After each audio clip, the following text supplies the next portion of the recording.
Hi good morning girls.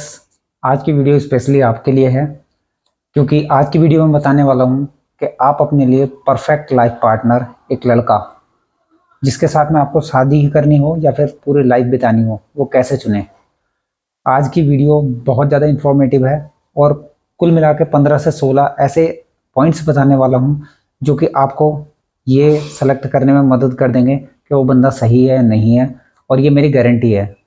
ठीक है, चलो तो वीडियो स्टार्ट करते हैं क्योंकि मेरी वीडियो में कोई कट नहीं रहते हैं, तो डायरेक्ट स्टार्ट करते हैं। कुछ चीज़ें मैंने पॉइंट्स नोट की हैं, मैं वो पॉइंट्स के थ्रू आपको बताऊंगा ताकि कुछ भूल ना जाऊं।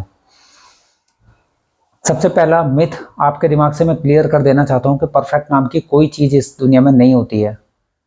यहाँ तक कि कोई सा अपडेट भी बनता है, वैज्ञानिक भी कोई सी चीज़ बनाते हैं तो वो भी परफेक्ट नहीं होती है, उसमें भी अपडेट वर्जन होते रहते हैं, वर्जन अपडेट होते रहते हैं। ठीक है, सेम वैसे ही कोई भी पर्सन होता है, आप खुद भी अगर परफेक्ट लाइफ पार्टनर चाह रहे हो, आप खुद भी परफेक्ट नहीं हो, आप कहीं ना कहीं इम्परफेक्ट हो। और इम्परफेक्शन होना भी जरूरी है क्योंकि अगर आदमी परफेक्ट हो जाएगा तो फिर उसको घमंड आ जाएगा, है ना। तो इम्परफेक्शन रहेगा तो बंदा अपने आप को अपडेट करेगा। चलो अब आगे स्टार्ट करते हैं। सबसे पहला पॉइंट, ऐसे बंदे से शादी करो, ऐसे बंदे के आगे बढ़ो जो कि आपको समझता हो। अब समझता क्या हो, वो आपको हर तरीके से समझता हो, गुस्से के पीछे का प्यार समझता हो, आदतें समझता हो, है ना, आपके मूड स्विंग्स को समझता हो, रियल नेचर को समझता हो।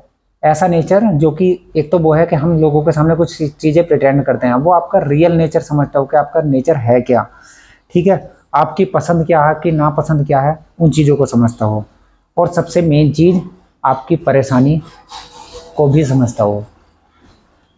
पहला पॉइंट कंप्लीट। अब दूसरे पॉइंट पे आते हैं। दूसरा पॉइंट है आपकी केयर करता हो। अब केयर ऐसा नहीं है कि बंदा सामने रहेगा तो ही केयर करेगा, पीछे भी, कॉल पे भी, है ना, आपकी केयर करी जा सकती है। तो बहुत समझदारी के साथ में बंदा सेलेक्ट करना, केयर करता हो। और तीसरा नंबर है सच्चा प्यार करता हो, दिखावा ना करता हो।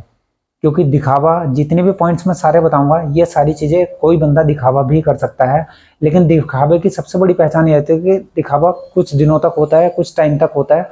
उसके बाद में जब बंदा कंटिन्यू आपकी, आप उसके साथ में ना, कभी भी बंदे के साथ में नॉर्मल मत रहो।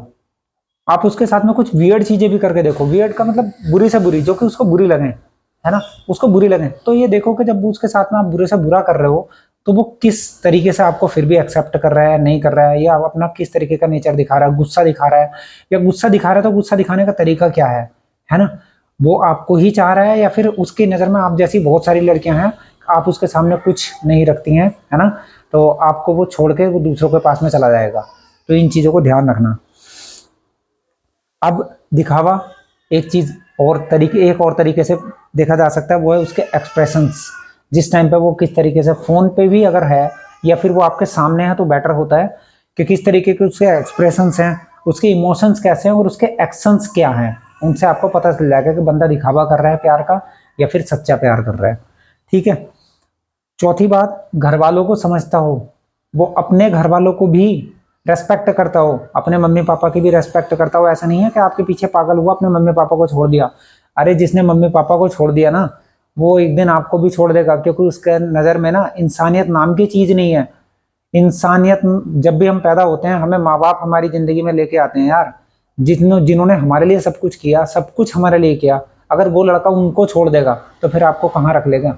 सबसे मेन चीज़ होती है। ठीक है, तो घर वालों को समझे, और अपने ही घर वालों को नहीं, वो आपके घर वालों की भी रेस्पेक्ट करे, उनका भी पूरा मान सम्मान रखे।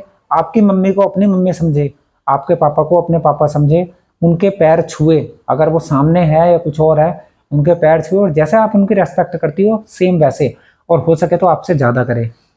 क्योंकि आप जितने अनमोल है ना, देखो मेरी ये वीडियोस उन लड़कियों के लिए है स्पेशली जो बहुत ही ज़्यादा शुद्ध और पवित्र चरित्र की हैं, बहुत ही प्यारी लड़कियां हैं, है ना, जिन्होंने कभी लाइफ में किसी लड़के के साथ में कोई गलत संबंध नहीं रखे हैं, और जो किसी एक लड़के के साथ में आगे बढ़ना चाहती हैं।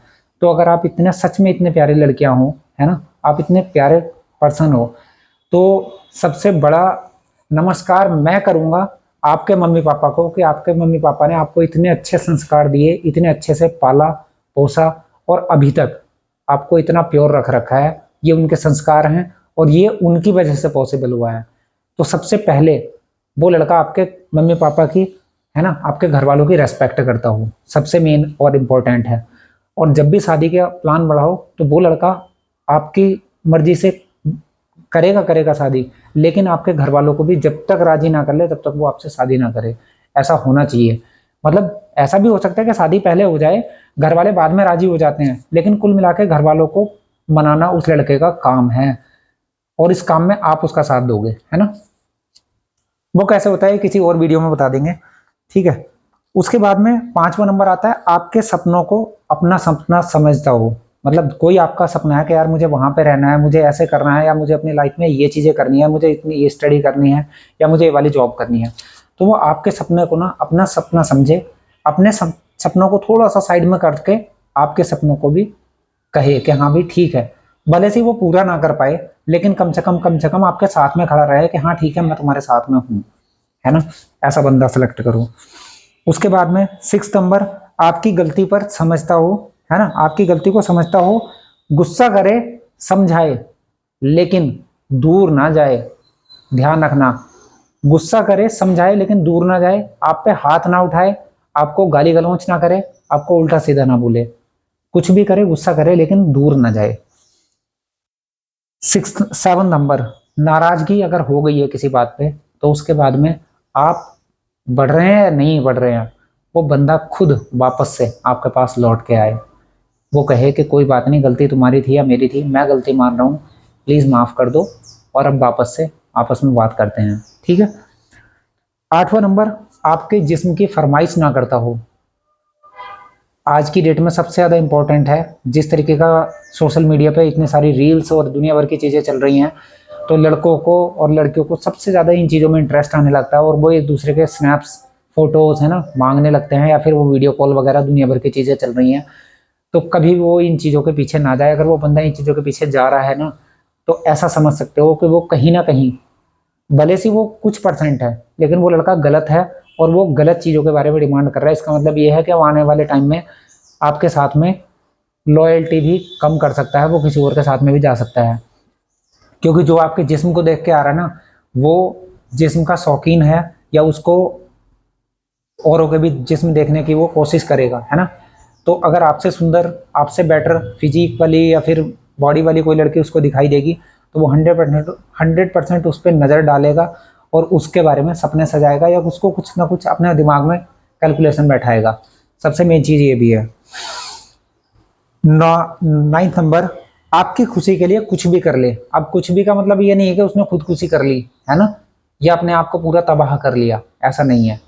सबसे पहले अपना खुद का करियर ही होता है, ऐसी बात नहीं है, लेकिन आपकी खुशी के लिए, अगर आपकी खुशी है कि यार मुझे ये करना है ना, तो वो आपकी खुशी में आपका साथ रहे, वो कहे कि कोई बात नहीं, मुझे अगर कुछ टाइम के लिए परेशानी भी झेलनी पड़ रही है तो मैं परेशानी झेलूंगा, लेकिन मैं आपकी खुशी के लिए ये चीज़ करूंगा। और वो खुशी, वो इतना भी समझदार हो कि वो खुशी आपकी टेम्परेरी है, या आप वैसे ही किसी चीज़ के लिए।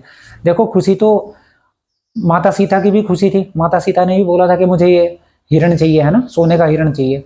अब वो उस टाइम पे श्री राम जी को भी पता था कि सब कुछ है, लेकिन उन्होंने किया था, है ना।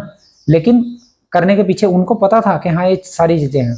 लेकिन मैं ये कह रहा हूँ कि अगर आपको ये पता है कि मेरा पार्टनर, देखो कई बार ना जब हम बड़े से हो जाते हैं, समझदार हो जाते हैं, और हमारे साथ में अगर कनेक्शन किसी छोटी, हल्की सी भी छोटी उम्र की लड़की का है ना, तो क्या होता है, वो लड़की ना, उसके सपने होते हैं बहुत सारे, और वो इतनी समझदार भी नहीं होती है। लड़के ज्यादा समझदार होते हैं, लड़कियां इतनी समझदार नहीं होती है। तो लड़की किसी भी चीज को अच्छा मान के ना, बेकार चीज को भी अच्छा मान के उसकी डिमांड कर लेगी, फरमाइश कर लेगी। तो सबसे पहले लड़के का काम होता है कि आपको समझाना। वो समझाएगा कि नहीं ये चीज हमारे लिए काम की नहीं है, या फिर आप इसके अट्रैक्शन में आके ये चीजें बोल रही हो, ये चीज सही नहीं है, इससे हमें नुकसानी हो सकती है, परेशानी हो सकती है, इसके चक्कर में नहीं पड़ते। अगर वो फिर भी आपकी इच्छा है तो वो जरूर कोशिश करे एक बार कम से कम, क्योंकि अगर आप सही होगे तो उसके लिए जरूर रुकोगे, है ना। अब इसके बाद में 10 नंबर पे मैंने डाला है लॉयल्टी को, है ना, जबकि ये फर्स्ट नंबर पे आनी चाहिए, लेकिन फर्स्ट नंबर पे ऐसे कई पॉइंट्स थे। तो लॉयल हो, और लॉयल का मतलब यही नहीं है कि आपके सामने लॉयल हो। जब आप ना हो ना, आपकी कई महीनों तक, कई दिनों तक भी अगर कॉल पे बात ना हो, आप एक दूसरे से मिले ना, तब भी वो आपके लिए लॉयल हो। और ये जिंदगी में बहुत ही बड़ी चीज है, इसे कहते हैं, दूसरा नाम होता है इसका संयम, ठीक है, जो कि शास्त्रों में भी बताया जाता है। संयम ऐसी चीज है कि लोग बाग नहीं कर पाते हैं। कोई बंदा किसी लड़की के लिए इतना पागल होना या फिर इतना उसके लिए डेडिकेटेड होना कि कई साल तक वो किसी के साथ में कोई आगे बढ़े ना, कुछ ना करे, है ना, केवल एक की इच्छा करे, है ना, या फिर कुछ महीनों तक भी अगर आपकी बातचीत नहीं हो रही, आप नहीं मिल पा रहे हो, तो वो केवल आपके लिए लॉयल रहे। ऐसा नहीं है कि आपके एब्सेंस में वो दूसरे को देखने लगा या अपनी अपनी इच्छाओं की, शारीरिक या मानसिक जो भी इच्छाएं हैं उन सब की इच्छा की पूर्ति कहीं और करने लगा। ऐसा बिल्कुल नहीं होना चाहिए। 11वां नंबर आया, आपको अपनी लाइफ का हिस्सा मानता हो। अपनी लाइफ का हिस्सा कैसे मानता हो? क्योंकि वो उसका दिन का ना, हमारे दिन में 24 घंटे होते हैं, 24 घंटे में अगर मिनट के और सेकंड्स की कैलकुलेशन करोगे तो बहुत होती हैं भाई। कम से कम 5 मिनट प्यार से, गुस्से में नहीं, प्यार से 5 से 10 मिनट आपसे बात कर सकता है बंदा, है ना, कम से कम इतना होना चाहिए।